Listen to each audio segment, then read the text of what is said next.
All right, we're going to return to part two of this review.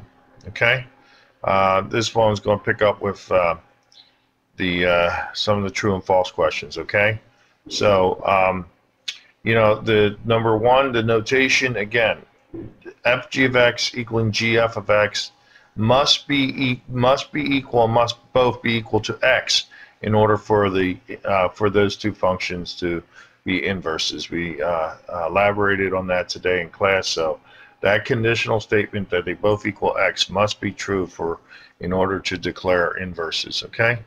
Number two, or B, the first iterate of a function yielding x is its own inverse. That is true.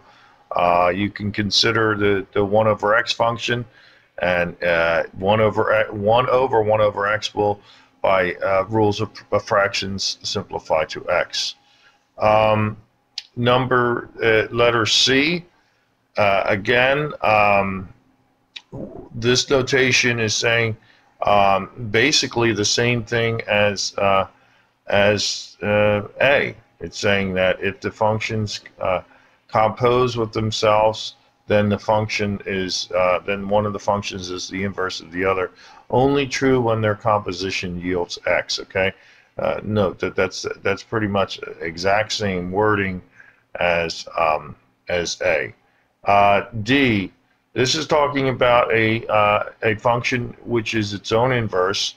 The notation over here, f negative x implies a flip across the y-axis, okay? Negative f of x implies a flip across the x-axis. And this is saying that a function is flipped across the x and flipped across the y, and it doesn't know any different. And that is true for any function which is symmetric about the origin.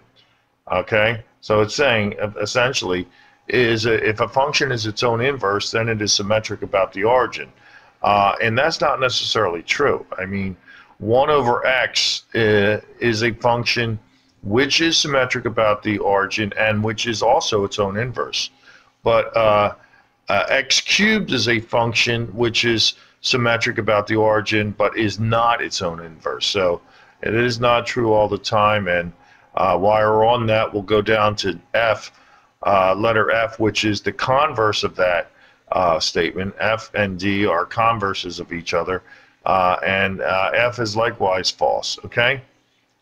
E, if F and G are inverses, then F contains AB and B contains BA. That's a definition.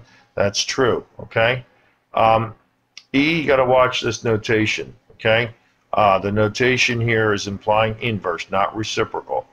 If I wanted the reciprocal of function f, I would probably bracket up this whole expression and raise it to the negative first power. That is, I would probably parenthesize f of x.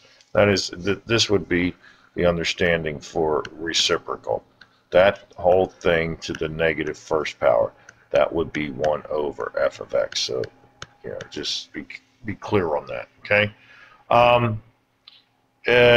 Given this statement in H is true, it's exactly saying the same thing as the statement in E.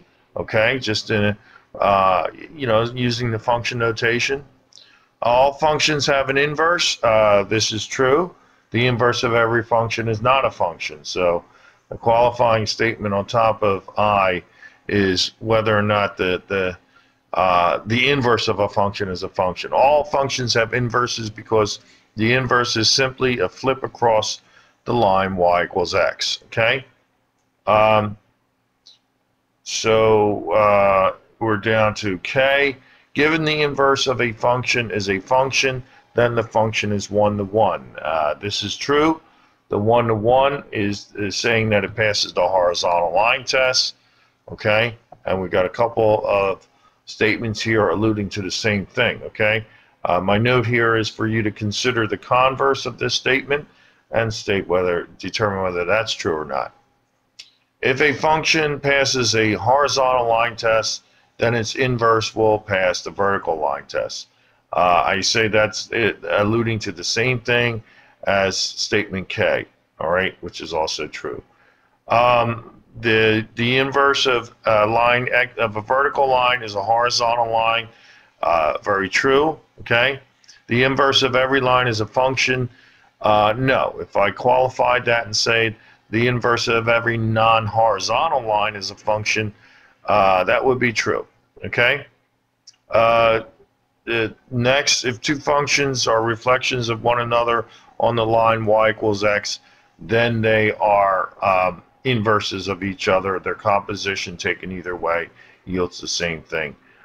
True, I probably would put that qualifying equals x to solidify that, but in this particular case, I really don't believe that, because if the functions are reflections over the line y equals x, they are automatically inverses, and if they are automatically inverses, then the composition either way will be the same. The equals x really isn't needed there, and the statement is still true. It's not needed. I hope you understand why. Just think about it, okay? Statement P, if f and g are inverse functions, and if the solution to the equation f and g of x, then the point of intersection between them is on of the form AA.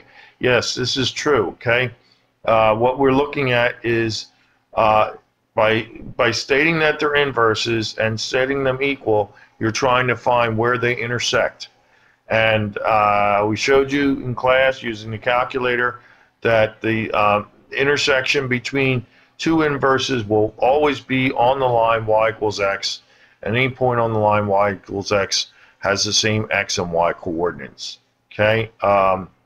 If this is stating pretty much f of x is x, then the function is its own inverse, which was the statement in B. Okay. Just a few at the end here.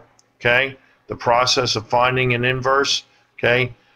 Is to replace the function notation with y, exchange the x and y's, and solve for the new y. We did this, generally speaking. You should be able to go with y equals mx plus b. Okay, the inverse can be x equals my plus b. Okay, x minus b equals my. So y is going to equal x minus b over m, which is y is equal to 1 over m times x minus b over m, which is saying that the slopes are negative, are not negative. They're just reciprocals of each other, as was demonstrated here. Here our slope is 3/4. The reciprocal of that is 4/3. Okay, and the y-intercept is the opposite of the b term divided by m. That's the opposite of 2 divided by 3/4, which is multiplied by 4/3. It gives you 8/3. That qualifies there. Okay. Here is another one. We're going to consider p of x and ask to find its inverse. Again, replace the function notation with y.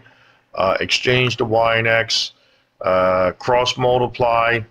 Gather your y terms to one side. Factor out that y, divide through by the term not containing the y, and then refer to it as a function. Okay, just some things to remember. Okay, the domain of the function, in this case x cannot equal -2, will be the range of the inverse. So in the f inverse, the y value will never take -2. The domain of the inverse, in this case x cannot equal 1, will be the range in the function. So the inverse says that the x can't equal 1, so the function will say that y can't equal 1 over here in p of x. Okay, so I hope that proves helpful, and I hope you're ready for tomorrow's quiz.